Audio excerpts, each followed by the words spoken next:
আসসালামু আলাইকুম, আশা করি সবাই ভালো আছেন। তো আমি আপনাদের রাইটিং এর ক্ষেত্রে কিভাবে আসলে সুন্দর করে গুছিয়ে ব্যান্ড লাইনের একটি স্ট্রাকচার ড্রয়িং করে আপনারা লিখতে পারবেন, তো এই ব্যাপার নিয়ে আমি আসলে আপনাদেরকে ভিডিও দেওয়া শুরু করছিলাম। রাইটিং এর আমি একটা প্লেলিস্ট অলরেডি কিন্তু বানাচ্ছি, তো যেইখানে হচ্ছে আমি একটা জাস্ট আইএলটিএস লিস্টকে বাংলা এক্সপ্লেনেশন করার জন্য আমি এই কাজটা করতেছি। তো আশা করি আপনারা যারা আমার এই ভিডিওটা দেখবেন তারা আইএলটিএস লিস্টের ভিডিও আর দেখার কোনো দরকার হবে না, বাংলাতে আপনারা একেবারে ক্লিয়ারলি এবং সুন্দরভাবে একটা এক্সপ্লেনেশন পাবেন। ওকে, তো ইন্ট্রোডাকশনটা কিভাবে আসলে লিখতে হয়, একটা কিভাবে সুন্দর ইন্ট্রোডাকশন লিখতে হয় মনে রাখবেন। একটা ইন্ট্রোডাকশন কিন্তু একটা এসের সব থেকে ইম্পর্টেন্ট জিনিস, কারণ শুরুতেই যদি ভালো না হয় তাহলে কিন্তু ভালো একটা স্কোর কিন্তু আপনার এটা ভালো স্কোর আশাও করতে পারেন না। কারণ শুরুতে যদি খারাপ হয় কিন্তু যে আপনার খাতাটা দেখবে সে কিন্তু আসলে চিন্তা করবে যে না, এর লেখাটা আসলে ভিতরে কিন্তু ওরকম নাই যদি শুরুতে আপনি খারাপভাবে লেখেন। তো এই জন্য ইন্ট্রোডাকশন লেখার একটা নির্দিষ্ট ওয়ে, একটা নির্দিষ্ট ধরনের একটা আছে, আপনার টেকনিক আছে, সেই জিনিসটা আপনাকে বুঝতে হবে এবং সেইভাবে আপনাকে ইন্ট্রোডাকশনটা লিখতে হবে। তো আমি যদি আমার এরকম টাইপের কোনো এসে আসে যে এসেগুলো হচ্ছে আমাদের একডু ডিজেক্টলি, অথবা আমাদের হচ্ছে বিভিন্ন ধরনের অপিনিয়ন টাইপের এসে আসতেই পারে, তো আমি ইন্ট্রোডাকশনটা কিভাবে গুছিয়ে লিখবো এবং কিভাবে সুন্দর করে লিখবো এই ব্যাপারটাই হচ্ছে এক্সপ্লেন করবো আজকের এই ভিডিওতে। তো চলে আসে আমি ইন্ট্রোডাকশন। ইন্ট্রোডাকশনটায় আসলে বেসিক্যালি তিনটা জিনিসের উপরে নজর রাখবেন। ইন্ট্রোডাকশনের তিনটা পার্ট থাকে, যেরকম ইন্ট্রোডাকশনটা অনেকটা আপনার হচ্ছে এরকম হতে পারে ম্যাজিক্যাল টু ইন্টারেস্টিং, তো এরকম কিছু একটা হতে পারে। এই জিনিসটা আপনারা অনেকে চিন্তা করেন যে ইন্ট্রোডাকশন প্রথম স্টার্ট করবো যদি একটু সুন্দর করে গুছিয়ে কিছু তথ্য নিয়ে আসি তাহলে হয়তো বা সেটা আরো দেখতে অনেক ইন্টারেস্টিং হবে, এটা আমরা আসলে মনে করি, কিন্তু আসলে এটা না, এটা কিন্তু লজিক্যাল না। তো আইএলটিএস রাইটিং এ যে জিনিসটা বলে যে একটা লজিক্যাল ভাবে এবং ইজি টু রিড এরকম কিছু একটা জিনিস হতে হবে আমাদের পুরো রাইটিংটা, কারণ এটা হচ্ছে আমাদের রাইটিং স্কিলকে জাস্টিফাই করবে। আমি সেন্টেন্সের স্ট্রাকচার করতে পারি কিনা, আমার গ্রামাটিক্যাল অ্যাকুরেসি কেমন, আমার টাস্ক রেসপন্স করার ক্ষমতা কতটুকু, তো এই জিনিসগুলো তারা আসলে দেখবে। তো ইন্ট্রোডাকশনটাও সেটার আসলে ব্যতিক্রম না, ইন্ট্রোডাকশনটা গুছিয়ে লেখাটা ইম্পর্টেন্ট। তো ইন্ট্রোডাকশনে তাহলে আমরা যদি ইন্ট্রোডাকশনকে ভাগ করি তাহলে আমরা তিনটা পার্ট পাবো। একটা হচ্ছে ইন্টারেস্টিং সেন্টেন্সগুলোকে ইন্টারেস্টিং করা, তো এইটা আসলে আইএলটিএস এটা আসলে কোনো নো নিড, দ্যাটস ইট, এটার আসলে কোনো দরকার নাই। কেন? কারণ আইএলটিএস হচ্ছে আপনার একটা জাস্ট হচ্ছে রাইটিং স্কিলটা দেখবে। তো এখানে আপনাকে ইন্টারেস্টিং করে লিখবেন কিনা নাকি ওটা আপনার হচ্ছে নর্মাল মেথডে লিখবেন, তো এই জিনিসটা আসলে ওরা দেখার কিছু না। তো আপনি ইন্টারেস্টিং করার সময় দেখা গেল আপনার পুরো টাস্ক রেসপন্সটা আপনার হচ্ছে না বা আপনার টপিকের বাইরে লিখতেছেন, তো এই জিনিসটা কখনোই করবেন না। এটা করলে আপনার ব্যান্ড স্কোর বাড়া তো দূরের কথা, আর কমা এটা আর কমবে। তো এই জন্য আমি আপনাদেরকে বলবো কেউ ইন্ট্রোডাকশন করে কিছু একটা লেখার চেষ্টা কখনোই করবে না। ইন্ট্রোডাকশনটা একটা সলিড জিনিস এখানে তুলে ধরবেন, তাহলে একটা ভালো ব্যান্ড স্কোর পারবে। তাহলে এখন প্রশ্ন আসলো, যদি আমি ইন্টারেস্টিং না করার চেষ্টা করি তাহলে ইন্ট্রোডাকশন আমি করবোটা কি?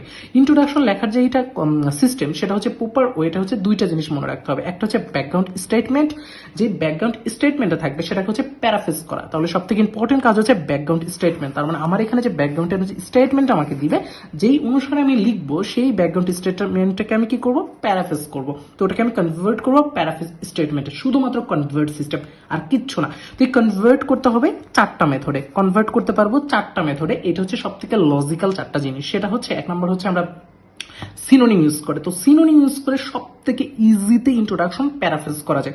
তো এই ব্যাকগ্রাউন্ড স্টেটমেন্টটাকে পুরোটা প্যারাফ্রেজ করার জন্য সব থেকে ক্রুশিয়াল যে জিনিসটা সেটা হচ্ছে আমাদের সিনোনিম ইউজ করা।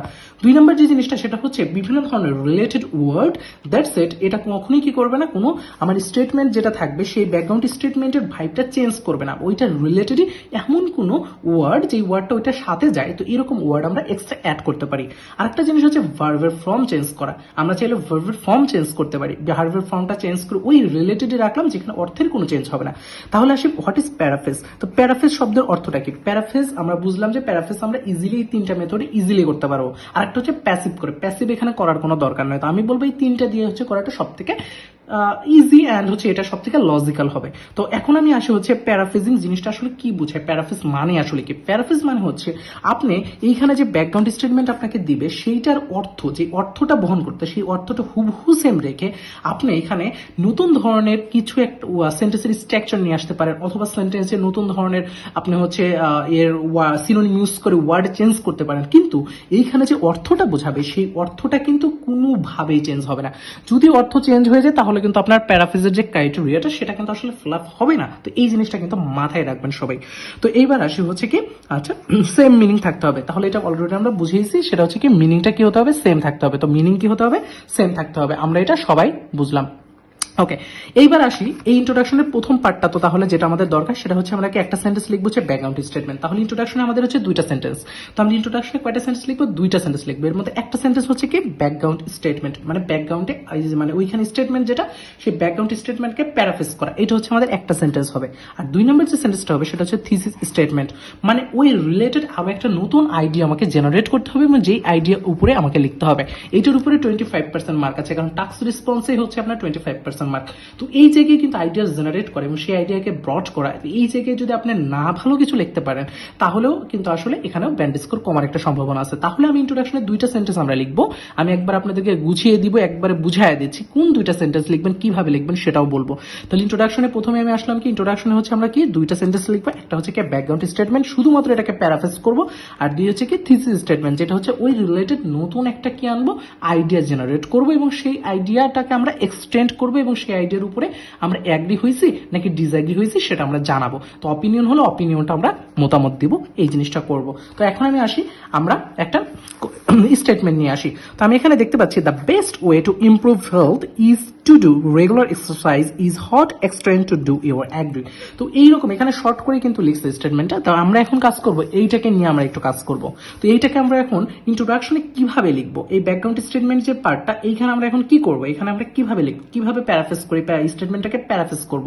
তো এখন প্যারাফ্রেজ করার জন্য আমাদের সর্বপ্রথম যে জিনিসটা করতে হবে, আমি এখানে যা আছে সেম রাখতে হবে। তো আমি শুধুমাত্র ওয়ার্ডে চেঞ্জ করব। তো আমি কি করতে পারি, দ্য বেস্ট ওয়ে, আমি এই অংশটাকে আগে প্যারাফ্রেজ করব। প্যারাফ্রেজ করার সিস্টেম কি, দ্য বেস্ট ওয়ে। তো আমি এটাকে প্যারাফ্রেজ করতে চাইলে আমি কি করতে পারি, দ্য বেস্ট ওয়ে টু, এই পুরোপুরি এইটুকু আমি করলাম, ধরেন এইটুকু আমি করব।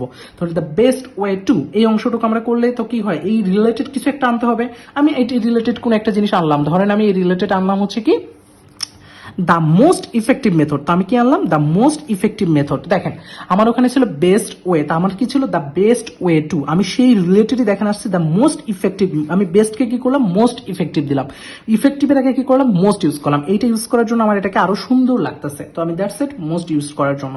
তাহলে দ্য মোস্ট ইফেক্টিভ মেথড, আমি দ্য বেস্ট ওয়ে এইটুকু প্যারাফ্রেজ করলাম, ওই রিলেটেড কোনো কিছু আনলাম যেটা হচ্ছে দ্য মোস্ট ইফেক্টিভ মেথড। তো ওয়েকে আমি মেথড দিলাম। দেখেন আমি সিনোনিম ইউজ করে কনভার্ট করতেছি, সিনোনিম ইউজ করে কনভার্ট করতেছি। তো এরপরে দেখেন তো আমার কি আছে, এরপরে আছে আমার একটা প্রিপোজিশন, দ্যাটস ইট হচ্ছে টু। তো আমার এখন কথা হচ্ছে, আমি যদি টু হয় হচ্ছে ওয়ের পরে টু হয়, দ্যাটস ইট। মেথডের পরে আমি কি করব, মেথডের পরে হচ্ছে আমি একটা প্রিপোজিশন ইউজ করলাম, দেখেন হচ্ছে ইন। তো আমি প্রিপোজিশনের জায়গায় রাখছি। তো এখন আমি কি করব, ওই রিলেটেড কিছু একটা আনবো। তো আমরা এখন চলে যাচ্ছি হচ্ছে আবার একটু উপরে দেখি। তো এখানে বলছে ইমপ্রুভ হেলথ। তো আমরা এখানে কি দেখতে পাচ্ছি, ইমপ্রুভ হেলথ। তো এখন এইটাকে আমরা প্যারাফ্রেজ করবো, ইমপ্রুভ হেলথ। তো ইমপ্রুভ হেলথকে আমরা যদি একটু প্যারাফ্রেজ করি, তো আমরা হেলথকে কিন্তু আমরা ডিরেক্ট প্যারাফ্রেজ করতে পারতেছি না। তো আমরা যেটা করবো, হেলথকে আমরা সিনোনিম ইউজ করতে পারতেছি। তো আমরা এটাকে একটু চেঞ্জ করবো, চেঞ্জ করে যদি করি, তো আমরা এখানে প্যারাফ্রেজ করা একটা নতুন আমরা একটা রুলস ইউজ করবো। সেটা হচ্ছে কি, ওই রিলেটেড কোনো একটা আমরা ভার্বের ফর্ম নিয়ে আসবো, ওই রিলেটেড এক্সট্রা ওয়ার্ড। তো দেখেন একটা এক্সট্রা ওয়ার্ড নিয়ে আসলাম, সেটা কি ডেভেলপিং। তো আমি ওই রিলেটেড একটা জিনিস আনলাম যেটা হচ্ছে ডেভেলপিং, আর ওখানে ছিল ইমপ্রুভ। তো আমি ডেভেলপিং ইউজ করলাম অ্যান্ড ইমপ্রুভিং। দেখেন ভার্বের ফর্ম এখানে ইউজ করছি, ভার্বের ফর্ম চেঞ্জ করছি এবং এইখানে হচ্ছে এক্সট্রা ওয়ার্ড আনছি।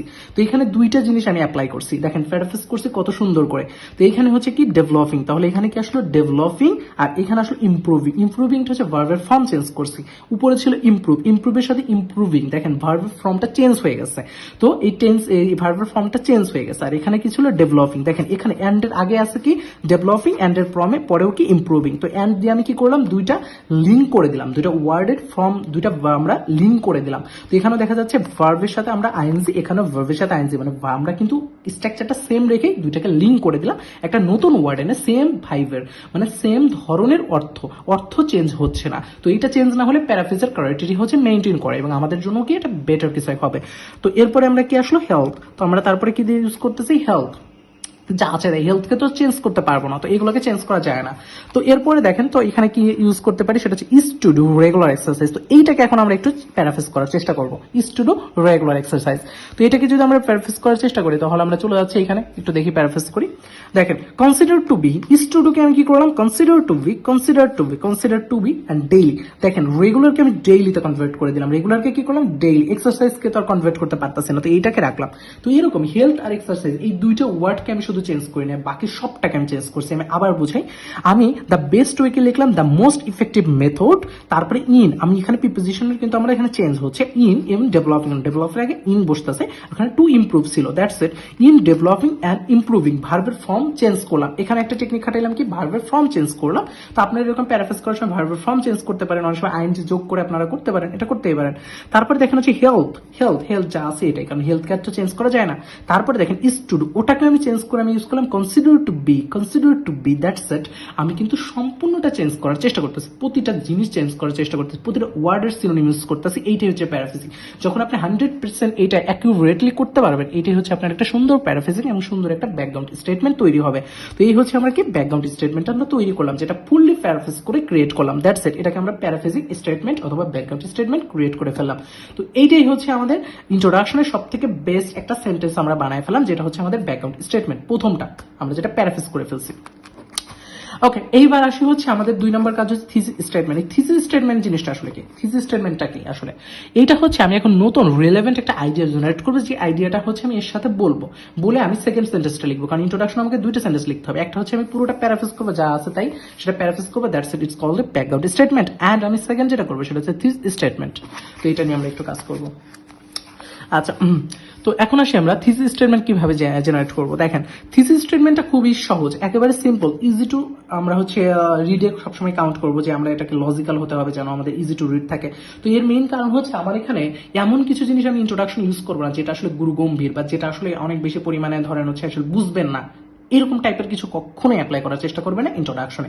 তো তারপরে আসে কি থিসিস স্টেটমেন্ট। থিসিস স্টেটমেন্টটা কি, ইন মাই অপিনিয়ন। দেখেন, ইন মাই অপিনিয়ন, আমি আমার অপিনিয়নটা দিচ্ছি, I agree that. In my opinion এক্সপ্রেশনটা খুব সুন্দর একটা এক্সপ্রেশন দিচ্ছে, in my opinion, I agree that, I agree that, কত সুন্দর এবং একেবারে সিম্পল, নট এ এরকম আপনারা অনেকে চিন্তা করেন যে আমি কঠিন ওয়ার্ড নিয়ে আসবো, অনেক কঠিন সিনোনিম ইন্ট্রোডাকশনে, কখনো এটা করবেন না। তো এরকম যদি হয় তাহলে তারা বুঝবে আপনি মুখস্থ করছেন বা আপনার মুখস্থ আপনার স্কিলটা বেশি। তো এইটার জন্য হচ্ছে আপনাকে কি করবে, ব্যান্ড স্কোর কমাই দেবো। আপনার রাইটিং টেস্টটা আসলে করে আমার নিজের স্কিলটা কতটুকু সেটা জানার জন্য। এখানে মুখস্থ ব্যাপার স্যাপার আসলে তাহলে তো আপনার স্কিলটা ওরা আসলে আইডেন্টিফাই করতে পারবে না। তো এটা আপনারা সবাই জানেন। আই অ্যাগ্রি দ্যাট এক্সারসাইজ, দেখেন, ইজ দ্য কি টু হেলথ। দেখেন সেম, আমি ওই জিনিসটাকে একটু ব্রড করছি, এখন টানছি, এক্সারসাইজ ইজ দ্য কি টু হেলথ। এটা কি টু হেলথ আমাদের, এই দেখেন পুরো সেন্টেন্সটা কিন্তু আগের কোনো ওয়ার্ড আমি এখানে রিপিট করিনি। আগে যেটা করছি ওইখানকার কোনো ওয়ার্ড আমি কিন্তু এখানে রিপিট করি না। এই জিনিসটা মাথায় রাখবেন। আগে যে ব্যাকগ্রাউন্ড স্টেটমেন্টে যেটা লিখছেন, প্যারাফ্রেজ করে যেটা লিখছেন, ওইখানে যে ওয়ার্ডগুলো আপনি অ্যাপ্লাই করছেন সেই ওয়ার্ডের একটাও কিন্তু এখানে রিপিট করবেন না। এক্সারসাইজকে তো করতে হবে, হেলথকে তো করতে হবে, এই দুটো তো আর পারবেন না। তো এখন এই দুটো বাদে দেখেন, ইজ দ্য কি টু, তো দ্যাটস ইট। আমি কিন্তু কি টু, আমি নতুন ধরনের এখানে কিন্তু অ্যাড করলাম। তো আমি কিন্তু ওইখান থেকে হুবহু যেটা আছে ওইটাই কিন্তু আমি আর নিয়ে এসে এখানে অ্যাড করিনি।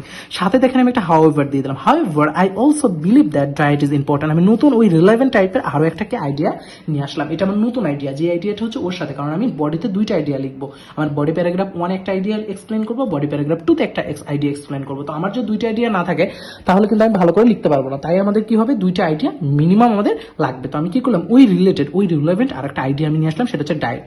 তো দেখেন, ডায়েটটা কিন্তু আসলে স্টেটমেন্টের মধ্যে বলা হয়নি, তো ওখানে কিন্তু আমাকে বলে নাই, তারা যেটা দিচ্ছে আমাকে, তো সেইখানে কিন্তু তারা কোনোভাবেই বলে নাই ডায়েটের কথা। তো আমি কি করলাম, ব্যাকগ্রাউন্ডে আমি কিন্তু ওটা নিয়ে কিচ্ছু করে নাই। আমি কি করলাম, লাস্টে হচ্ছে আমি ডায়েট ইজ ইম্পর্টেন্ট এইটাকে আমি নতুন করে দিলাম, যেটা হচ্ছে আমার আইডিয়া জেনারেট করবে। তো এই আইডিয়াটা আমি জেনারেট করে ওদেরকে দিলাম। তো এইটা নিয়ে আমি সাথে লিখবো, কারণ বডি প্যারাগ্রাফ 2 তে আমাকে এটা লিখতে হবে, কারণ আমাকে মিনিমাম 2টা আইডিয়া নিয়ে কাজ করতে হবে। এইটা হচ্ছে আইডিয়া জেনারেট করা। তো আপনাদের আইডিয়া জেনারেটের জন্য আপনার একটা কাজ করবেন, লিজের ওয়েবসাইটে যাবেন। ওয়েবসাইটে গিয়ে হচ্ছে লিজ আইডিয়া এসে টাক্স 2 অথবা এসে লিখে যদি সার্চ করেন বা এসে আইডিয়া এটা লিখে সার্চ করেন, তাহলে হচ্ছে আপনার ওয়েবসাইট থেকে একটা পিডিএফ পাবেন, সেটা 215 পেজের একটা পিডিএফ। সেই পিডিএফটা যদি আপনারা পড়েন তাহলে আপনারা বুঝবেন আইডিয়া কিভাবে জেনারেট করতে হয়, কি ধরনের আইডিয়া হতে পারে। তো জাস্ট রিডিং পড়বেন তাহলেই পারবেন। তো আমি ক্লাসের মধ্যে বলে দিচ্ছি, কারণ হচ্ছে লিজের এই জিনিসটা হচ্ছে সব থেকে ইম্পর্টেন্ট জিনিস, যেটা আইডিয়া জেনারেটের জন্য। তো এরপরে কি আসলো, ডায়েট ইজ ইম্পর্টেন্ট। ওকে, তাহলে কি কি জিনিস নিয়ে প্যারাফ্রেজ করবেন, প্যারাফ্রেজ করা যায় কি কি জিনিস নিয়ে। নর্মালি প্যারাফ্রেজ করবেন সবসময় হচ্ছে, এটা হচ্ছে শুধুমাত্র ইন্ট্রোডাকশনের ক্ষেত্রে প্যারাফ্রেজ করবেন কি কি দিয়ে, একটা হচ্ছে ওভার্ড সেন্স করে, সিনোনিম ইউজ করে, ভার্বের ফর্ম ইউজ করে, কিছু নতুন 5 এর ওয়ার্ড যুক্ত করে, এই 3টা জিনিস করার চেষ্টা করবেন। এখানে প্যাসিভ করে করাটা আসলে আমি যুক্ত দেখি না, কারণ প্যাসিভটা করবেন হচ্ছে আপনারা যখন ইসে লিখবেন, বডি প্যারাগ্রাফ লিখবেন, তখন প্যাসিভ করার চেষ্টা করবেন। তো এরপর হচ্ছে এই 3টা জিনিস হচ্ছে সব থেকে বেশি ইম্পর্টেন্ট, সেটা হচ্ছে কি আইএলসটা রাইটিংটা আসলে এটা হচ্ছে আপনার টেস্ট, এটাই হচ্ছে আপনাকে আইডেন্টিফাই করার জন্য চেষ্টা করবে আপনি কতটুকু ভালো স্কিল জানেন। তো এইখানে আপনাকে আসলে ওরা এরকম ভাবেই করবে না যে আসলে আপনি স্কিলটা টেস্ট করার জন্য আপনি এখানে মুখস্থ কোনো কিছু নিয়ে আসলে আসলে হবে না। তো এই জন্য আপনার কঠিন কঠিন ওয়ার্ড অনেক সময় আমরা মুখস্থ করে ফ্রেজ মুখস্থ করে আমরা বসানোর চেষ্টা করি, এটা কখনোই করবেন না। তো আপনি যেটা করবেন, আপনি যতটুকু জানেন, যেটা লজিক্যাল হয়, যেটা আপনি ইজি থেকে মানে ইজিলি লিখতে পারবেন, যেটা আপনি সুন্দর করে একটা অ্যাকিউরেসি সেন্টেন্স তৈরি করতে পারবেন, অ্যাকিউরেট সেন্টেন্স তৈরি করতে পারবেন, সেই জায়গাটা আপনি প্রয়োগ করার চেষ্টা করবেন। আমি সবসময় এই জিনিসটা আপনাদেরকে বলবো। তো কারণ আইএলস এর রাইটিং এর তিনটা জিনিস হচ্ছে, টেক্সট টুতে তিনটা জিনিস সব থেকে বেশি ফলো করা, সেটা হচ্ছে লজিক্যাল আছে কিনা, সেটা অর্গানাইজড আছে কিনা, মানে এটা আপনার লেখাটা প্রতিটা সেন্টেন্স গুছানো আছে কিনা, প্রতিটা সেন্টেন্সের মধ্যে একটার পর একটা এরকম অর্গানাইজড ব্যাপার আমরা বুঝি আসলে। তো কোন গুছানোর যে জিনিসটা, গুছালো যে জিনিসটা, সেই জিনিসটা যদি না থাকে তাহলে আসলে আপনার ভালো স্কোর কিন্তু আপনি পারবেন না, ভালো ব্যান্ড স্কোর পাবেন না। তারপর হচ্ছে ইজি টু রিড, যদি এটা বুঝতে আসলে অসুবিধা হয়, আপনার সেন্টেন্সটা লিখছেন কিন্তু সেন্টেন্সটার মানে বোঝা যাচ্ছে না, তাহলে কিন্তু ব্যান্ড স্কোর বাড়বে না, কমবে। তো এই তিনটা জিনিস মনে রাখবেন, একটা কি লজিক্যাল হতে হবে, অর্গানাইজড হতে হবে, অ্যান্ড ইজি টু রিড হতে হবে।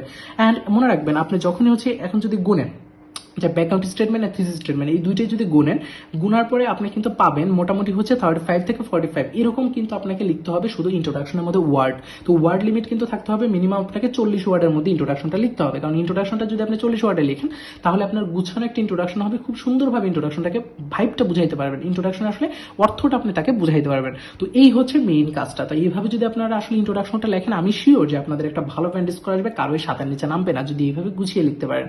তো সবার জন্য শুভকামনা থাকবে, সবার জন্য দোয়া থাকবে। ভিডিওটা ভালো লাগলে তাহলে সবাই লাইক এন্ড কমেন্ট করবেন এবং হচ্ছে ফলো করবেন এবং হচ্ছে আমার সাবস্ক্রাইব করতে ভুলবেন না। আরেকটা কথা বলি, আমার কিন্তু এখানে আমি কিন্তু পার্ট বাই পার্ট করে দিব, এর পরের পার্টে কিন্তু আমি আপনাদের সাথে আলোচনা করবো আরো সব থেকে ইম্পর্টেন্ট একটা জিনিস নিয়ে, সেটা হচ্ছে আপনার এক্সপ্রেশন কিভাবে ইউজ করবেন, ডিসকাশন এসে আপনি এক্সপ্রেশন কি করবেন, হাউ কমপ্লেক্স সেন্টেন্স কিভাবে মেক করবেন। তারপরে আসবে হচ্ছে আসলে যারা এক্সামিনার আসলে কিভাবে খাতাটা আমাদের দেখে, কোন জায়গায় ব্যান্ড স্কোর বাড়ে এন্ড কোন জায়গায় ব্যান্ড স্কোর কমে, সেইগুলো নিয়ে করবো এবং কনক্লুশনে কি কি লিঙ্কিং ওয়ার্ড ইউজ করবেন, তারপর ক্লজে কিভাবে ইউজ করবেন। তো এইগুলো নিয়ে ভিডিও ইনশাল্লাহ আপনাদেরকে দিব, আমি পুরো একটা প্লে লিস্ট করে আপনাদেরকে দিব, সেই টেনশন করবেন না। তো আমি এটা হচ্ছে আমার সেকেন্ড ভিডিও, ফার্স্ট ভিডিওটা আপলোড করা হয়েছে, এটা সেকেন্ড ভিডিও। সবাই পাশে থাকবেন, সবার জন্য দোয়া এবং শুভকামনা থাকবেন।